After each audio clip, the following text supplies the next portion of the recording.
Welcome to the Sonic Days podcast, home of all things audio. This season was recorded live at Sonic Days 2024. In this episode, we're diving into the future of live sound and performance. What's holding immersive and 360-degree concert formats back from becoming the new standard? This panel brings together key voices from the world of live music production to explore the creative, technical, and logistical challenges in adopting these innovative show formats. You'll hear from Lars Tirsbæk of Sonic College, Greg Price, front of house for Metallica, and Lars Liliengren from Roskilde Festival as they discuss the barriers, the breakthroughs, and the road ahead for immersive concert experiences.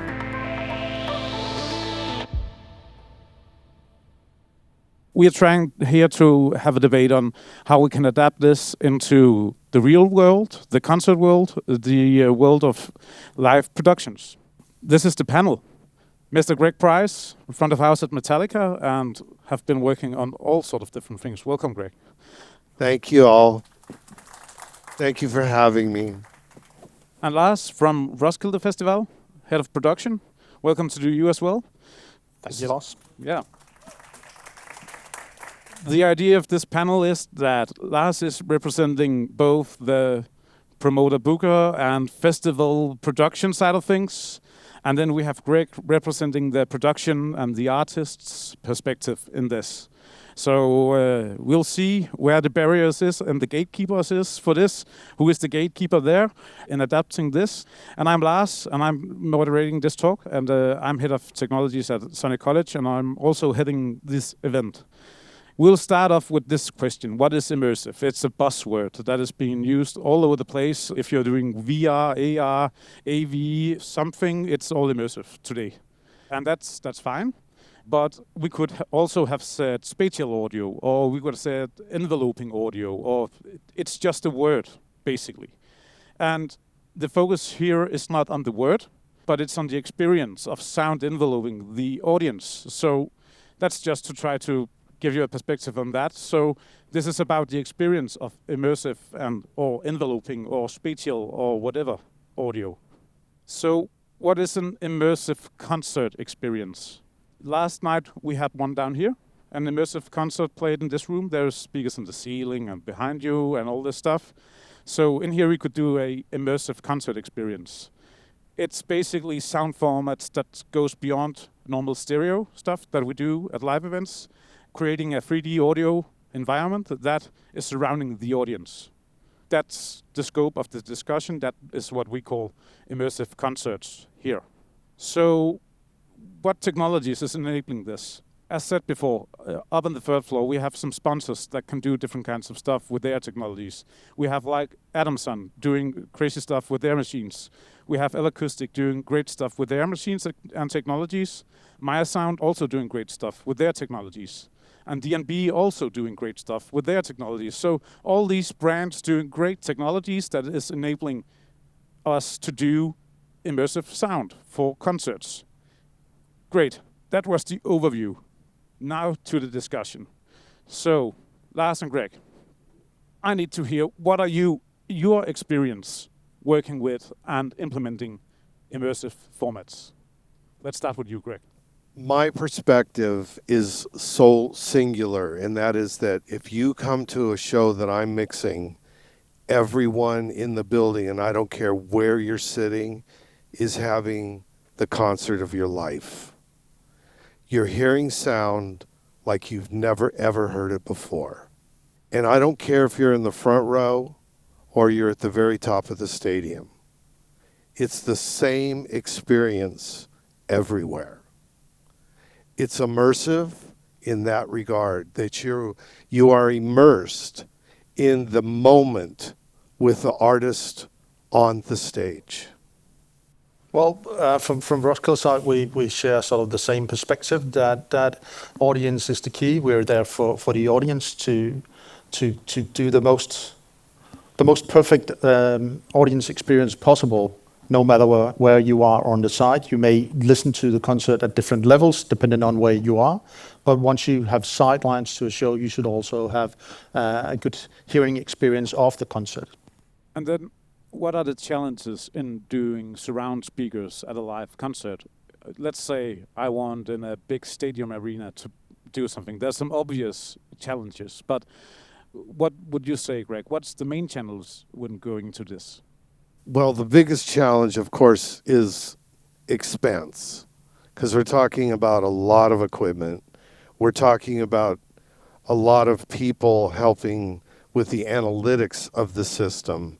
And expense is a big thing. But once we develop a partnership with not only the band's management, but with also our friends who are bringing us to Copenhagen at the football stadium or Roskilde, that partnership is what creates the opportunity for us to leap over the barrier of expense and find us in a systematic way that we can accomplish what we need to accomplish. But let's say in the future that Lars starts to put in rear speakers on all his stages. They are there. So he's paying for that already. So we have the speakers there, Maya Sound or DNB or whatever are doing an amazing system that enables you to do this. Yeah, so this is what we're talking about. And this is the future of this, so that I could come with basically a bare bones system, and I still will be able to, so like my demonstration upstairs, I get the drawings of the stadium before Metallica's even thinking about going there.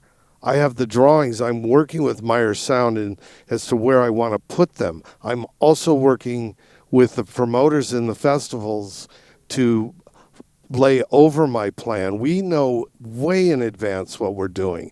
If he has what we've talked about, I don't need to bring it, and costs are saved. So Lars, why are you not just doing that? Why are you not just putting speakers all over the venues? Well, actually, I wouldn't mind putting up the speakers. I mean, we did it for the Highland show, and we took them all down again. And just for the numbers for the Highland show, we had 20 speakers, X40s flown in the roof, and we had 4 arrays consisting of 3 Pandas and 2 2100s per array on the floor. So we don't mind taking chances, bringing in a lot of stuff. And that was a unique show, and it took a lot of preparation. And doing something unique does take preparation, and still immersive sound is something unique to most artists. So if I decide to bring in an immersive system, I should also be able to accommodate some way that artists can prepare themselves for the show. Our audio project manager, Morten, are you in the room? I don't know if he's here. No. But Morten and I share a dream that we're very much inspired by light when we talk about sound, believe it or not. But what light has at most festivals is a previous suite. So we're actually dreaming about, if we do immersive sound, we want a previous suite for sound. Can you just put a pin right there? So he's talking about video and lighting previs. That's a suite where you go in and you pre-program. So we're developing also audio previs.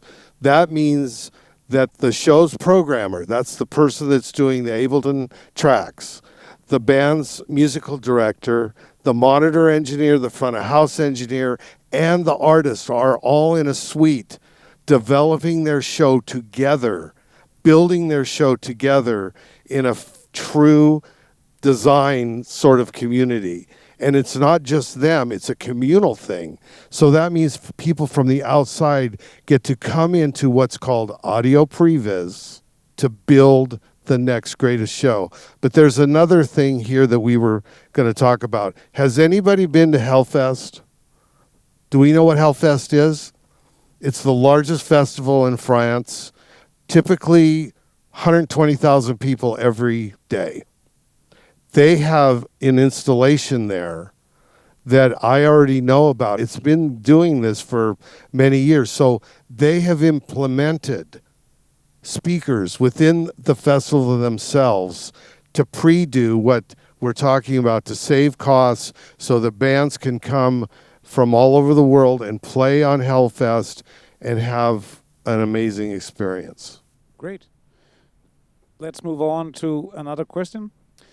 Who are the gatekeepers of this? Because Lars, you're saying you don't mind putting up the speakers. Greg, you say that we could do something, but it's the costs of the speakers that's the issue. What about the artists? Are the artists ready for doing this? Are they gatekeepers in this? I think that artists are to a certain extent, but there is also technicians and management coming in. And if you're in a temporary environment such as a festival is, you're dependent on everything being to a certain standard. So I believe it's lack of understanding and lack of education that keeps us from deploying immersive systems. I would agree with that 100%. But in some regard, we're all gatekeepers. We all can take ownership of that. But what we should change is a mindset of openness, of collaboration, of community, and those barriers will be broken forever because we want this. But with Metallica, what would they say if you come and said, hey, I have this idea, let's put speakers up in the rear and in the heights so I can do this and we can put some reverbs here and... Have you seen my show? Yeah. Oh my God. I know you have a lot of speakers, but what would Metallica say if you would do surround sound for a Metallica show? I'll say this about Metallica. They're the first band that has ever really adopted this openness about greatness. And they're all about breaking the envelope and creating something that nobody has ever seen. So, when it came to the fact that we're playing in a football stadium, they want to have an open section in the middle. The stage is in the middle. Originally, there had to be a tower in the middle to support the lighting, my speakers, video, so many things. We took it down because they want to break the barrier. They want this openness so that they can be as close to their fans as they possibly can be. So they put it on us. Make this work for us because this is what we want. And yeah, then there's the fan base of Metallica. They want a certain sound, I guess. Like fan bases for all different kinds of genres and stuff. There's also something happening here, different genres, different bands, fan bases, all this. So is they the gatekeepers? They are. They could very well be. But let's make no mistake about this.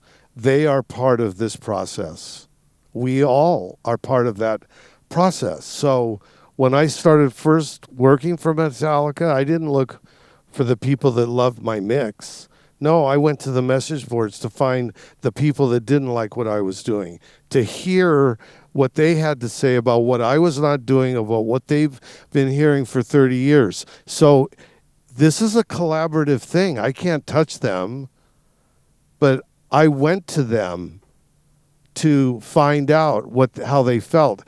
In the show, right after the show, if you come to one of my shows, yeah, you're going to see me out in the audience with the people that are right in front of me, right in the barricade, because I'm talking to them. I'm going, so did you like that? Do I suck? What is it? Sorry. Lars, I have to ask, what would your co-workers say if you went to them and said, I want to do this stage and I want to have speakers both in front of and behind the audience and I want it to be a permanent setup through the festival? Mainly thinking about music programmers, they would look into, is the talent available to be hired to do the shows for the festival? And sadly, at the moment, it's a challenge to find enough artists to, let's say, play a stage where we do 20 to 30 shows during a festival who are able of playing such a stage. But we're not there yet. But I think over time, we will be able to incorporate more parts of immersive formats into the festival. It's a temporary setting, and that's the challenge. But we need to start using it. And the Heilong thing was a good learning experience for us. And we also adapted other parts from immersive and early reflections into the Gloria stage. So on the gatekeeper side, I'm fixated about this because I believe if we build this, they're all going to come. And not only that, they're going to come to a show and they're going to go, I can do this. And they come back here, they take an Ableton class. The next thing you know, they're spinning up their own tracks. And the next year, they're on his show. That's how it works. Basically, I believe you're totally right. What I see with the students that we have here, they are growing up in the age of immersive audio.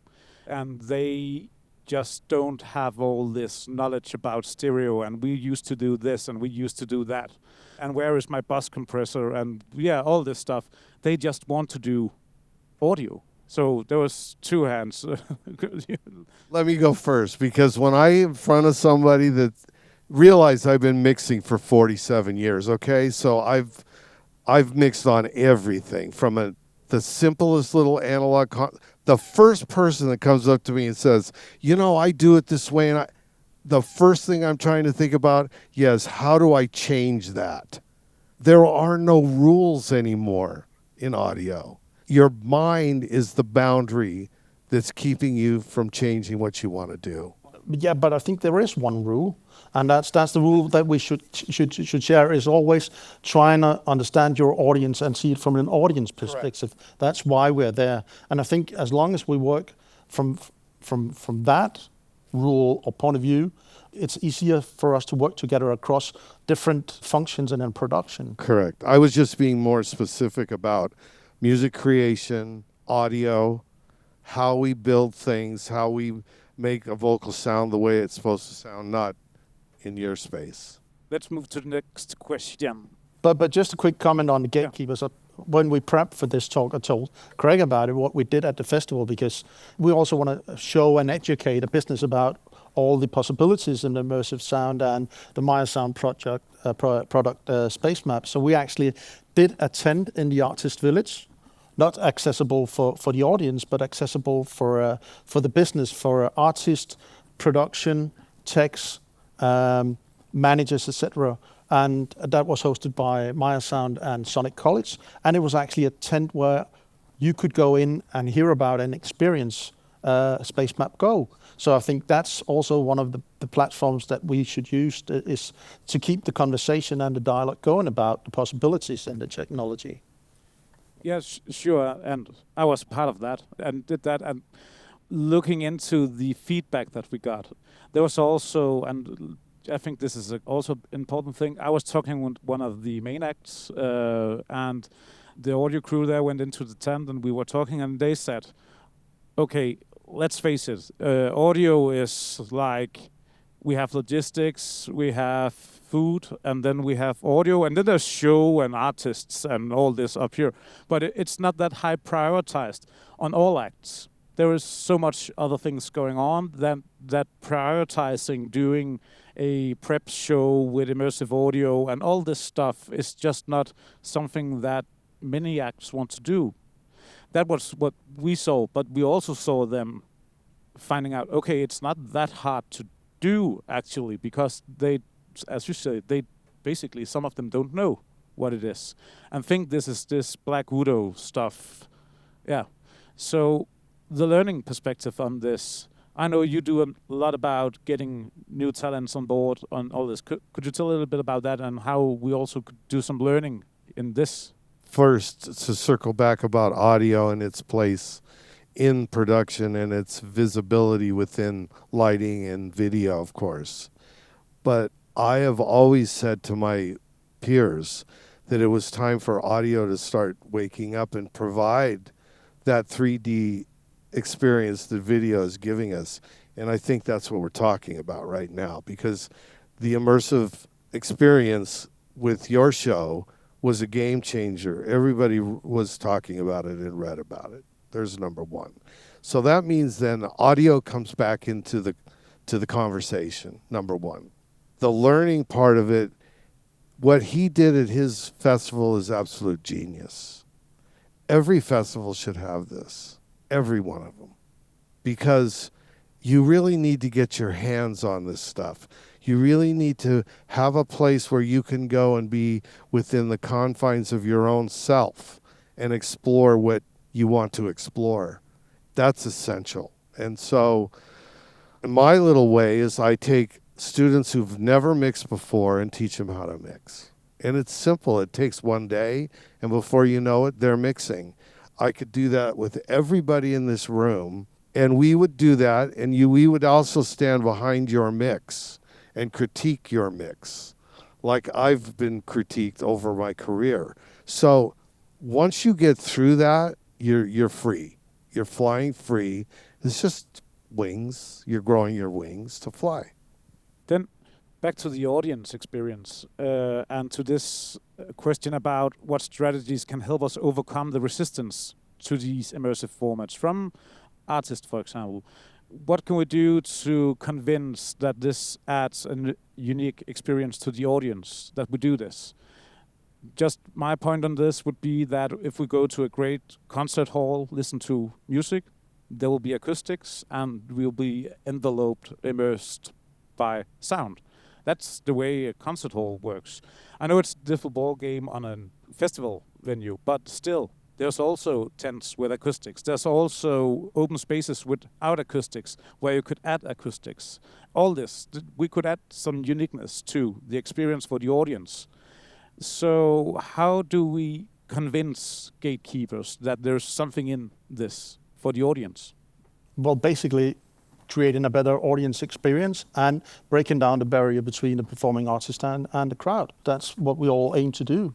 I mean, that's the ambition. So it's sharing a common ambition of how we want to develop our formats, because if we don't develop our formats, we'll be stuck with old-time stadium concerts with the stage one end of the stadium, and basically our business over time will die. You cannot emphasize what he just said, that if we continue to have shows packed against the wall over there and everything's going this way, and the people in the front don't have any pants on because the subs are blowing them off, and the people in the back can't hear the vocal, that model is dead. It's been dead for 10 years. We're just putting up with it as human beings. That being said, I've had this experience with the production team of a headliner at your festival.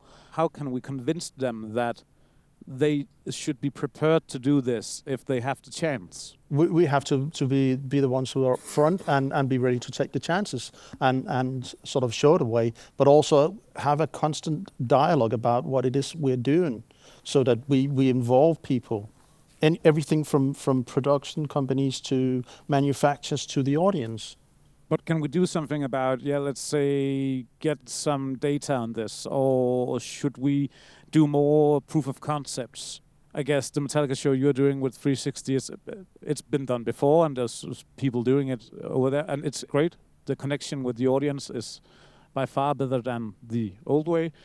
But so that's proved that concept, but the concept of immersive audio, how do we prove this? Because I believe it's obvious that it's a better experience, but how do we?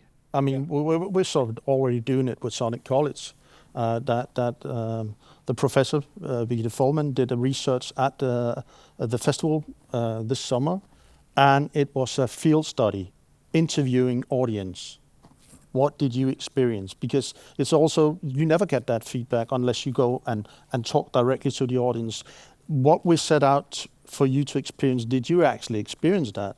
Or what did you experience? We're good at measuring levels and time and whatever we can use instruments for, but we often forget to get the direct feedback from the audience. And I think that's key to developing and understanding actually what we do, that we get someone else to look at us. Social media. When Metallica comes to a city, they start analyzing how many songs of where in their catalog has been downloaded or played from Spotify, all the services. And they gather that data because that's how they build their set list. And you know they don't play the same set every night.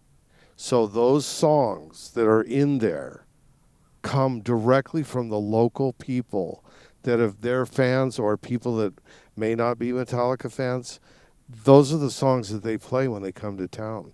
Of course, there are the standards. Every band has them. And sometimes they're required to play them. But I think that's going to change also if this idea really catches hold within communities around the world, because now people are going to be asking to hear something because they're going into an environment that is welcoming. Sure. But we have to work together. and be talking about this and thinking together and being creative together to get the adoption of immersive formats in the future. And I would say practical examples are helping. The Highland show at your venue last year, it helps. There's a lot of learning in that. And also the things that we do together backstage in Artist Village, that's also something that helps. Education is an important thing in this. So thank you for being a part of this panel. And thank you for all your attendees for being here. This is the only talk presentation I'm moderating at this event because I'm hosting it also. So just thank you to everybody in here for being at Sonic Days. It's fantastic to have you. Thank you.